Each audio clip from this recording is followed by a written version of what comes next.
Welcome to 𝐒𝐭𝐮 Expert Sessions. The presentation will begin shortly.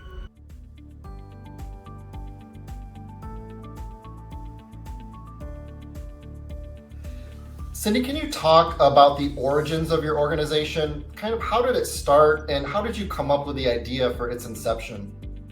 Yeah, absolutely. So I actually started in the travel industry. This year is my 30th anniversary since I started. So I grew up in the travel industry. Straight out of high school, I went to what was then a traditional travel school, and then I went on to work for one of the biggest travel brands at the time. And after being an agent a while, they quickly moved me into the training department, which is where I found my love of education and training. I went on to train thousands of agents in that community, but later I started my own travel agency. And after I did that, I really wanted that touch point of education again. So what I recognized after we went through so many evolutions and the internet age, right? When I started in the travel industry, the internet wasn't even a thing yet. And with the booking systems and what we call OTAs, online travel agencies, everyone thought that the need for travel agents would kind of diminish. And at first it did, but then with the complication of the internet and so many choices, consumers quickly got confused again. And then we know with the pandemic, the need for using travel advisors and travel agents really increased through that process. So I had always had it kind of a dream that I wanted to start some type of travel school. And when we kind of got into this stage where travel agents were becoming home-based again, new business models started popping up. So instead of working for like a mom and pop travel agency or working for a call center like we did back in 90s and early 2000s, the model shifted to agents wanting to work from home or working under what we call a hosting environment. So they might work for an agency that is based anywhere and they work, but they get to work from home.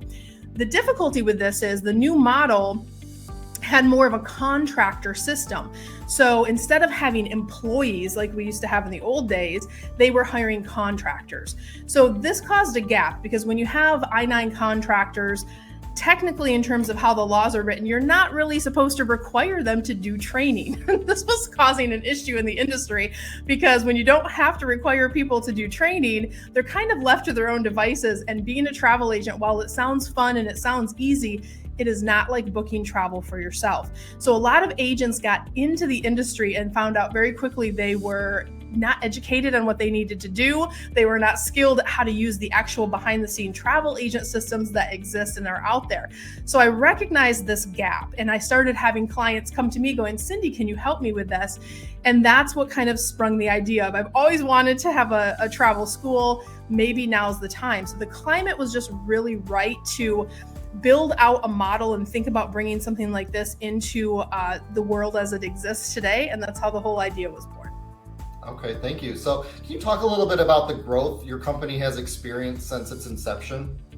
Yeah, absolutely. So I think, our first 3 years in business, we doubled in size every single year.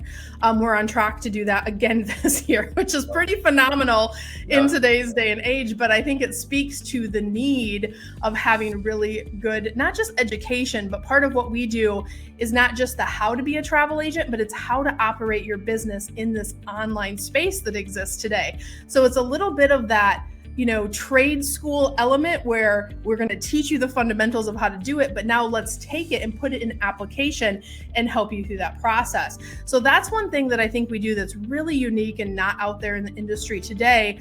But also one of the things that our company did from day one is I wanted to make sure we were working always in the best interest of the actual travel advisor or travel agent or travel agency owner.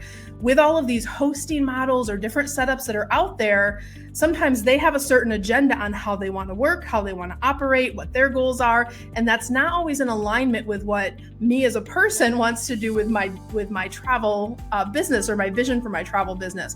So we took a different approach and we said, we work for the travel advisor. We're going to understand understand their vision, and this will never be a cookie cutter consulting relationship that we have. It's understanding their vision and then matching them with the resources, the tools, the training, the learning that's right for them to have the most success. And that's been something that we do that's very different. There's a lot of programs and things like that out there. That's not really what we do. We really work with groups of people at a time, but also understanding each client's unique vision.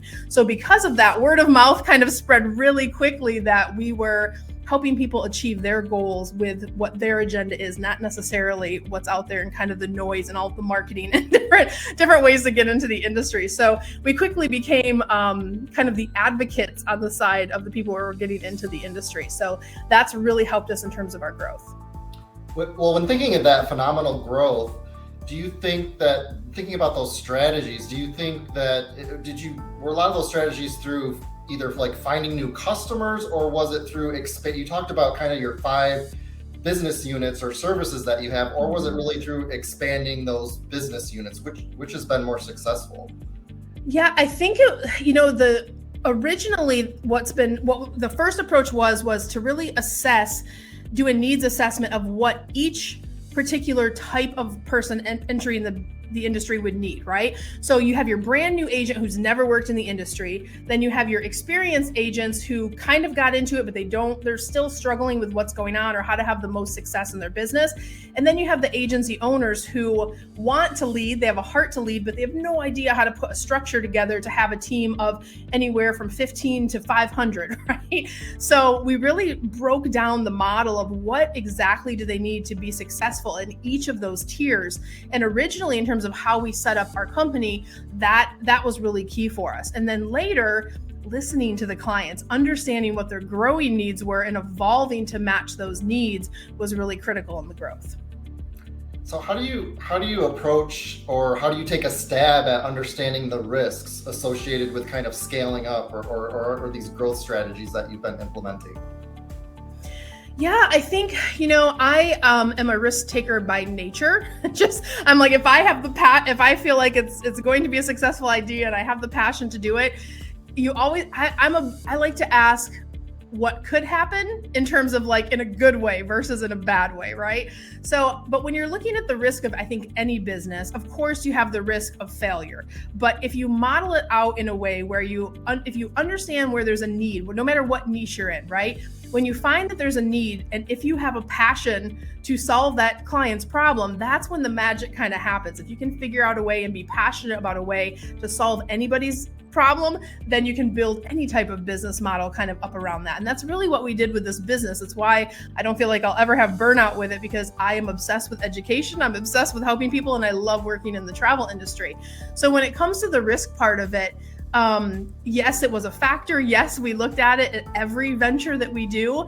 But you mitigate that risk, right? By understanding your market, making sure you do the research, also making sure you have the right team in place. That was really key for us as we grew as well. Well, thanks. So in reviewing your website and marketing materials, just to shift gears a little bit here, I noticed that you, Cyndi Williams, you're really at the forefront of the brand, right? You're really the face of the brand at the moment. What's the strategy behind that?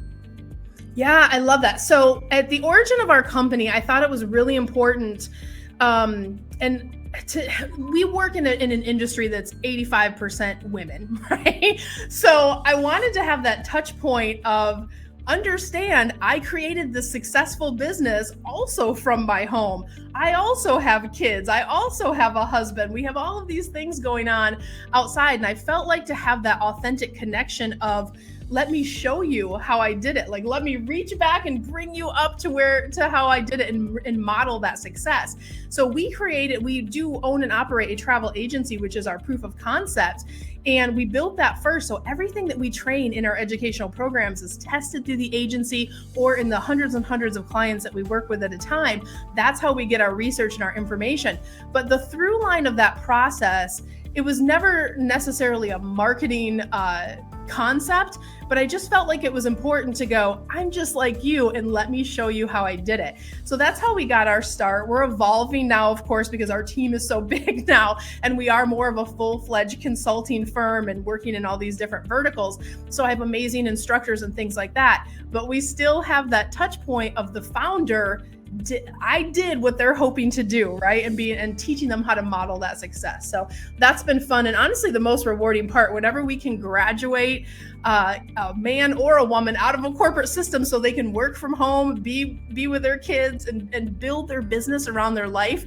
That's like really the underlying passion of why I do what I do. And that's a really rewarding thing. I'm curious, as you plan to grow and expand, do you plan on altering that strategy at all or keeping with that presence? Yeah, great question. So I think I'll always be involved from a founder perspective. I'm in class like the rest of our instructors. Every week our students get to have a call with the founder and they get to come to class and ask me questions directly. So I feel like that will always be a part until I retire someday, right? But we are shifting focus to become more of a full-fledged educational force in the travel industry, meaning we have workshops that other trainers do. We bring in experts from all different types of backgrounds to learn how to do things in the travel industry and support our students, like the best Facebook people, the best YouTube people, the best sales funnel builders. We bring in experts, and that's been really powerful too. While I might be the initial draw for a lot of our clients, when they get inside one of our educational programs, they're like, wow, this is so much more than I realized it was going to be. And I think that's a beautiful, beautiful thing, because they're like, I'm learning from this person and that person. So we're really starting to leverage the strengths of our team overall. And we're starting to shift that marketing focus to be more about what we're doing in the industry as educational leaders. So in terms of growing the organization, where do you plan to grow from here? Like, what growth ideas are kind of percolating or on the horizon? Yeah, absolutely. So, I mean, sky's the limit. Here's the thing that with education and with the travel industry and a lot of other industries, things are always changing. So doing education well is a complicated job. One, to first, but then to maintain it. I use Facebook or Meta as an example. They're changing things all the time. One of the things we train on is how to market and how to organically grow in those spaces. So whenever they change something, we have to change 18,000 things, in our curriculum. So obviously continuing to do what we do well, which is educating that aspiring travel agent all the way through the owner.